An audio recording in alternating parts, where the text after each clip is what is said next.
Again good morning. देखिए, आज हम लोग लाइट का जो कल पढ़े थे उसका आगे बढ़ते हैं। तो आज हम लोग टोटल डिस्कशन करेंगे रिफ्रैक्शन ऑफ लाइट के बारे में। देखिए, अगर चैप्टर 1 रिफ्लेक्शन ऑफ लाइट अगर आप लोग को पढ़ना है तो आप लोग कमेंट कीजिएगा, उसका भी वीडियो हम डाल देंगे। तो आज चलते चलते हैं, सीखते हैं रिफ्रैक्शन ऑफ लाइट क्या होता है। कि देखिए, रिफ्लेक्शन क्या होता था कि एक मीडियम में लाइट आया, इंसिडेंट हुआ और उसी मीडियम में वापस भी चला गया। तो इस प्रोसेस को, इस फिनोमिना को कहते हैं रिफ्लेक्शन ऑफ लाइट। उसका अलग कुछ लॉस था। ये रिफ्रैक्शन ऑफ लाइट क्या होता है कि एक मीडियम में लाइट आया और दूसरे मीडियम में चला गया। यानी minimum medium required for refraction of light 2, यानी 2 या 2 से अधिक मीडियम होगा तभी रिफ्रैक्शन ऑफ लाइट का फिनोमिना होगा। तो इसका डिफिनेशन क्या होता है अभी आप लोग कॉन्सेप्ट पर ध्यान दीजिएगा और ये परछाई पे ध्यान नहीं दीजिएगा। तो देखिए, हम कल भी ये वाला बात वीडियो में बोले थे। अब देखिए, होता क्या है, when a ray of light travels from one medium to another medium. इस सब का स्क्रीनशॉट आपको लास्ट में मिल जाएगा, इसलिए कॉन्सेप्ट पे ध्यान दीजिए। When a ray of light travels from one medium to another medium, then this phenomena is called refraction of light. यानी जब भी प्रकाश किरण जो होता है एक माध्यम से दूसरे माध्यम में जाती है, तो इस पूरे फिनोमिना को रिफ्रैक्शन ऑफ लाइट कहते हैं। अब देखिए, अब इस फिनोमिना में कुछ कुछ चीजें होती है, जैसे वेलोसिटी में चेंज होना, वेवलेंथ में चेंज होना। जैसे मान लीजिए आप ही सड़क पे चलते हैं, साइकिल चला रहे हो, एकाएक बालू आ गया तो मीडियम चेंज हो गया। यानी आप हवा में, यानी सड़क पे चल रहे थे, हवा में चल रहे थे, एकाएक बालू आ गया तो आपका हैंडल वगैरह मुड़ेगा। ठीक यही लाइट के साथ होता है। तो अभी हम लोग देखते हैं कि लाइट का क्या क्या कैरेक्टरिस्टिक्स हो सकता है। सबसे पहले हम छोटा सा बात सीखेंगे। जब भी दो मीडियम होता है, एक मान लीजिए डेंसर मीडियम और इधर वाला मान लीजिए रेरर मीडियम। मतलब ये मान लीजिए बालू मान लीजिए, पानी मान लीजिए, जो भी डेंसर मीडियम है, या ये मान लीजिए हवा। तो लाइट जब स्टेट चलती है, यहां तक तो स्टेट आई, इसी को इंसिडेंट रे कहते हैं। इस लाइट को ही इंसिडेंट, इस रे को इंसिडेंट रे कहते हैं। और यहाँ सरफेस से एक नॉर्मल बनाएंगे। बहुत बच्चे क्या करते हैं, नॉर्मल ऐसे बना देते हैं। इसका नॉर्मल नहीं, सरफेस का नॉर्मल रहना चाहिए। ठीक, अब नॉर्मल बना दिए। अब यहां से देखिए, डेंसर से जब भी रेयरर जाता है तो light goes away from normal, याद कीजिए। और सेम बाय सेम इसी को रिफ्लेक्टेड एंगल कहते हैं।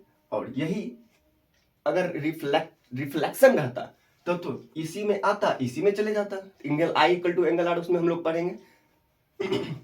अब देखिए सर, होता क्या है, अब ये तो डेंसर से रेयरर गया अवे फ्रॉम नॉर्मल, इसको नॉर्मल बोला जाता है। ये normal perpendicular line with surface. अब देखिए दूसरा वाला क्या हो सकता है, दूसरा वाला सिस्टम क्या हो सकता है। दूसरा वाला हो सकता है ये मान लीजिए ये रेरर मीडियम है, ये डेंसर मीडियम है। इसमें क्या होगा, अगर लाइट यहां तक तो स्ट्रेट लाइन आएगी, फिर हम लोग नॉर्मल बनाएंगे। नॉर्मल हमेशा सरफेस से 90 डिग्री बनाता है। डेंसर जब भी होगा तो बेंड टुवार्ड्स नॉर्मल होगा। यानी इंसिडेंट रे और रिफ्लेक्टेड रे, ये वाला, ये बाहर निकलने वाला रे ऐसे चला जाएगा। इस दो फिनोमिना इसमें होता है, या तो रेरर से डेंसर या तो डेंसर से रेरर।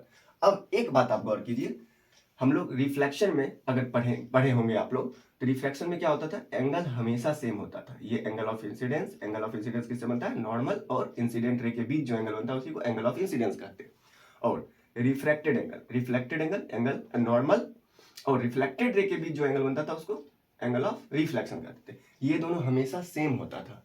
लेकिन बाबू एक बात बताओ, इसमें सेम हो रहा है क्या, इसमें सेम नहीं हो रहा है। देखो यहाँ एंगल इस छोटा है, ये वाला एंगल बड़ा हो गया। यानी जब भी डेंसर से रेरर जाता है तो एंगल ऑफ इंसिडेंस जो होते हैं, एंगल ऑफ इंसिडेंस छोटा हो जाता है एंगल ऑफ रिफ्लेक्शन से। देखो एंगल ऑफ रिफ्लेक्शन ये है, बड़ा हो गया ना, एंगल ऑफ रिफ्लेक्शन बड़ा हो गया।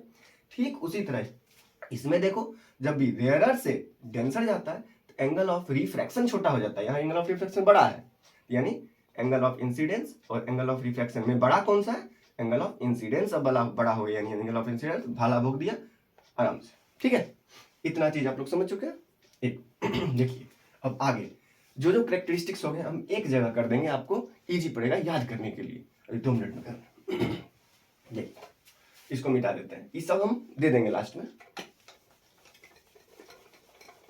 अब देखिए कैरेक्टरिस्टिक्स में क्या क्या हो सकता है। यहां हम लिख रहे हैं लाइट का कैरेक्टरिस्टिक्स। ये लाइट का करेक्टरिस्टिक्स, ये सब हम लास्ट में लिख देंगे अच्छे से। यहाँ लाइट दो ही हो सकता है, या तो रेयरर टू डेंसर। खूब अच्छा से समझिएगा, बहुत ज़्यादा ये सब कॉन्सेप्ट है, ये बहुत 1-2 पेज में दिया हुआ है, लेकिन हम इतना दूर में आपको समझाने का कोशिश करेंगे, देखते हैं आप लोग समझ पाइएगा। अब इधर डेंसर से रेयरर,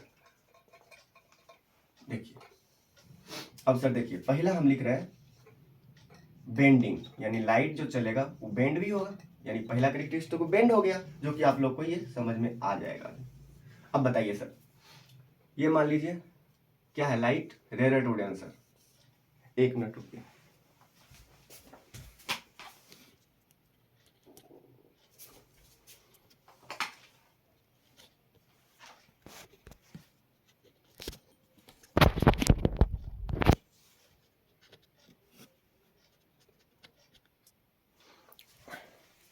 वीडियो ज़्यादा बड़ा ना हो जाए इसीलिए एक जगह लिख लिए हैं। देखिए हम लोग चल रहे थे तो पहला कैरेक्टरिस्टिक था bending of light. Bending of light में पहले देखो रेयरर टू डेंसर मीडियम है, तो मान लीजिए रेयरर मीडियम कोई हवा से पानी में हम आ गए, तो लाइट अभी जस्ट लेके बेंड टुवार्ड्स नॉर्मल होता है, इसमें बेंड टुवार्ड्स नॉर्मल हो जाएगा।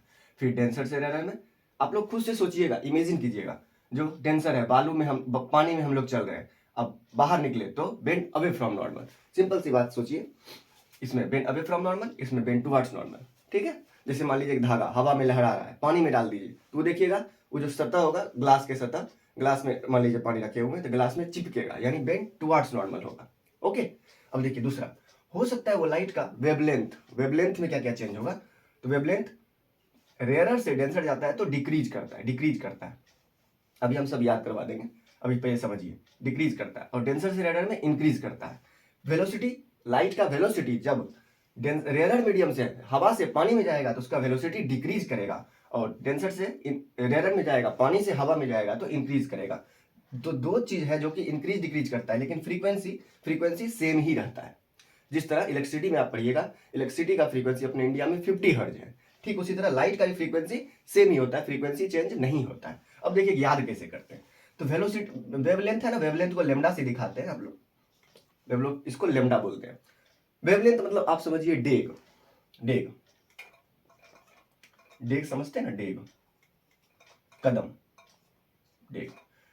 अब बताइए डेग, आपका डेग, आप सोचिएगा कि आप लाइट के ड्राइवर है और आपको सोचना है, थिंक करना है, ठीक है, आंसर अपने आप आपको आ जाएगा। मान लीजिए आप रोड से हवा से पानी में आप जा रहे हैं, तो आप हवा से पानी में जा रहे हैं, तो बताइए आपका डेग जो होगा घटेगा कि बढ़ेगा, यानी पानी डेंसर है, यानी पक्का है, गारंटी है कि आपका डेग पानी में थोड़ा कम हो जाएगा। तो वही लिखा हुआ है, रेयरर से डेंसर जाइएगा तो आपका डेग डिक्रीज होगा। ठीक उसी को उल्टा सोचिए, अब पानी में आ रहे हैं, अब पानी में उतना स्पीड तो दौड़ नहीं सकते, पानी से आते आते एकाएक रोड पे आ गए, हवा में आ गए, तो आपका डेग इंक्रीज होगा। मेरे ख्याल से ये दिमाग में चल गया होगा, यानी डेग, यही सोचिएगा कि डेग है ये वेवलेंथ, ठीक है। तो लाइट में सबसे बड़ा डेग किसका होता है, रेड कलर का, क्योंकि रेड कलर का वेवलेंथ बहुत ज्यादा होता है, और सबसे कम वायलेट का वेवलेंथ बहुत कम होता है। ये सब हम अगले वीडियो में करेंगे अच्छे से। अब देखिए वेलोसिटी, अब सोचिए जिसका डेग बहुत बड़ा बड़ा होगा उसका स्पीड भी बहुत ज्यादा होगा, तो बताइए सेम बाय सेम, ये दोनों सेम बाय सेम होता है। बताइए वेलोसिटी है, अब बताइए वेलोसिटी, बताइए आप लोग खुद ही, रेयरर से डेंसर यानी हवा से पानी में जाए तो आपका वेलोसिटी डिक्रीज होगा कि, यानी जितना स्पीड से आप चल रहे थे उतना ही स्पीड चलिएगा, उससे थोड़ा कम होगा, इसीलिए लिखा हुआ है रेयरर से डेंसर, यानी हवा से पानी में आप जा गए तो आपका स्पीड थोड़ा कम हो जाएगा, डिग्री लिखा हुआ है। तो डेंसर से रेयरर, इसी में मान लीजिए पानी से आप हवा में आए तो आपका स्पीड थोड़ा बढ़ेगा, तो बढ़ गया। लेकिन ये है दम, यानी ये कितना रोटी आप खाए हुए हैं। एक बात बताइए, फ्रीक्वेंसी मतलब रोटी समझिएगा, कि आप 2 रोटी खा के गए तो आप हवा से पानी में जाए कि पानी से हवा में जाए, क्या रोटी उतना खाए हुए अलग हो जाएगा क्या? हवा में पानी में जाते जाते रोटी 2 खाए हुए 3-4 रोटी हो जाएगा, पॉसिबल ही नहीं है। तो इसमें भी नो चेंज, इसमें भी नो चेंज। तो आपसे क्वेश्चन पूछा जाता है कि लाइट के कौन सा करेक्टरिस्टिक्स लाइट का है जो कि चेंज नहीं होता है, तो आंसर क्या हो जाएगा, फ्रीक्वेंसी। अब हम 2-3 क्वेश्चन करवाते हैं, आप लोग देखते हैं कि ये चीज समझ आ गया होगा तब बन जाएगा। 2 मिनट।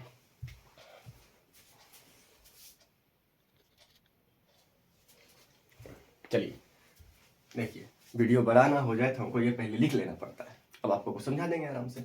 अब देखिए क्वेश्चन है इतना, देखिए चीटिंग अलाउ रहेगा, चीटिंग अलाउ है, आराम से कीजिएगा। When a ray of light travels from air to water then its wavelength changes from λ1 to λ2। इसका डेग λ1 से λ2 हो जाता है। तो आपको बताना है कि इस ऑप्शन में कौन सा सही है। देखिए ऐसा क्वेश्चन आता है एग्जाम में, इसी क्वेश्चन को बोलते हैं बहुत हार्ड आ गया, जबकि कुछ नहीं है। देखिएगा इसका सॉल्यूशन देखिए क्या है। अगर आप लोग बनाना चाहते हैं तो वीडियो को पॉज कर दीजिए, खुद से बनाइए, ऐसे सॉल्यूशन करें क्योंकि वीडियो बड़ा हो जाता है इसमें।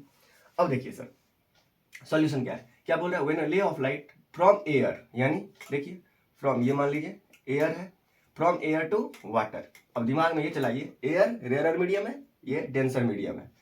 तो बताइए यहाँ एक लाइट आया, ठीक है, मान लीजिए वेवलेंथ आया, तो वेवलेंथ को हमको वेव से दिखाना पड़ेगा। ये लाइट ऐसे ऐसे करके आया, ठीक है, वेवलेंथ ऐसे होता है ना, तो यहाँ से यहाँ तक का डिस्टेंस को वेवलेंथ कहते हैं, ठीक है। अब देखिए, अब बताइए एयर में इसका वेवलेंथ क्या है, λ1 है, दे दिया है, चेंजेस फ्रॉम λ1 to λ2। और इसमें वाटर में बताइए, तो वाटर में इसका वेवलेंथ कम हो जाएगा ना, कम हो जाएगा, तो वेवलेंथ कम हो जाएगा। देखिए ऐसे ऐसे चलने लगा, यानी वेवलेंथ यहाँ का डिस्टेंस कम हो गया, वेवलेंथ, ठीक है। इसको λ2 नाम रखे हुए हैं। तो अब बाबू एक बात बताओ, λ1 बड़ा कि λ2, देखो λ1 बड़ा कि λ2, क्वेश्चन बोल रहा है λ1 बराबर दोनों है क्या, क्या λ1 बड़ा है, λ1 is greater than λ2, λ1 is smaller than λ2, और नन ऑफ दिस।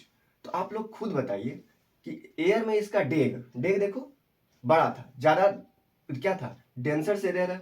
अब रेयर से डेंसर, यानी रेयर से डेंसर की तरफ जा रहा है। तो बताइए बाबू इसमें ज्यादा डेग बड़ा है कि इसमें ज्यादा डेग बड़ा है। देखो ठीक से देखो, तो λ1 क्या है, बड़ा है λ2 से, λ1 बड़ा है, आंसर क्या हो जाएगा देख लीजिए, λ1 बड़ा है λ2 से। तो आप लोग समझ गए ना। कुछ नहीं था इसमें, ठीक से देखो, लेमडा मतलब डेग होता है, डेग मतलब देख लो यहाँ, एयर में ज्यादा बड़ा डेग तुम लोग मार रहे हो, रोड पे चलना, एयर में ज्यादा बड़ा डेग, वही पानी आ जाएगा, तुम्हारा डेग छोटा हो जाएगा। तो डेग ही तो है, तो पहला वाला डेग को λ1, दूसरा वाला डेग को λ2। अब बता दो ना कौन सा बड़ा है, λ1 बड़ा है, λ1 बड़ा कर दिए, यही आंसर राइट हो जाएगा। ठीक इसी तरह एक और क्वेश्चन आता है, ठीक है। अब मान लीजिए यहाँ लेमडा ना लेके आप लोग पहले इसका स्क्रीनशॉट ले लीजिए, ऐसे हम लास्ट में प्रोवाइड भी कर देंगे। अब सर देखिए यहाँ लेमडा ना देके यहाँ आपको बस इतना चेंज कर देगा, यहाँ फ्रीक्वेंसी दे देगा, यहाँ n1 और n2 दे देगा, n से फ्रीक्वेंसी को दिखाते हैं, n2 दे देगा। तो आपको बस ऑप्शन चेंज कर देगा, देखिए बस ऑप्शन चेंज कर देगा। आप लोग दिमाग लगाइएगा क्वेश्चन में खुद से, ऑप्शन चेंज कर देगा, यहाँ बोल देगा n1 इक्वल टू n2, फिर यहाँ भी चेंज, यहाँ भी चेंज, बोल देगा n1 ग्रेटर देन n2, मार करके लगता है खत्म हो गया, ले लेंगे, n2 ग्रेटर देन n1, ठीक है सर, नन ऑफ दिस। अब इसमें आप लोग बताइए क्या है, when a ray of light travels from air to water then its wavelength, note its wavelength, okay, its wavelength, its frequency, sir यहाँ वेवलेंथ नहीं, its frequency, its frequency changes from n1 to n2। तो आपको बताना है n1 to n2, तो आपको बताना है then which of the following option is correct, n1 equal to n2, n1 greater than n2, n2 greater than n1 या none of this. Sir बताइए। तो सर आप लोग बनाना होगा तो पॉज करके बनाइए, हम आपका सॉल्यूशन दे रहे हैं।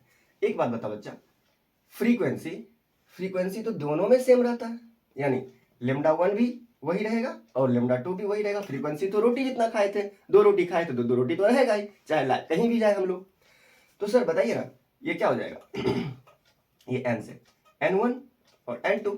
अब बताओ तो बाबू, पहले वाला फ्रीक्वेंसी और बाद वाला फ्रीक्वेंसी दोनों तो सेम ही है। तो इस टाइप का क्वेश्चन आपको 10th क्लास में मिलेगा, एनालिटिकल क्वेश्चन इसको कहते हैं सर। तो इसके रिस्पेक्ट में हम लोग कुछ क्वेश्चन भी कर लिए। अब इतना आज के लिए इतना ही है, और कल हम लोग रिफ्रैक्टिव इंडेक्स चलेंगे। नेक्स्ट टॉपिक है रिफ्रैक्टिव इंडेक्स, वो थोड़ा टफ टॉपिक है लेकिन उसको भी इजी बना के हम लोग पढ़ लेंगे, ठीक है। Okay, thank you.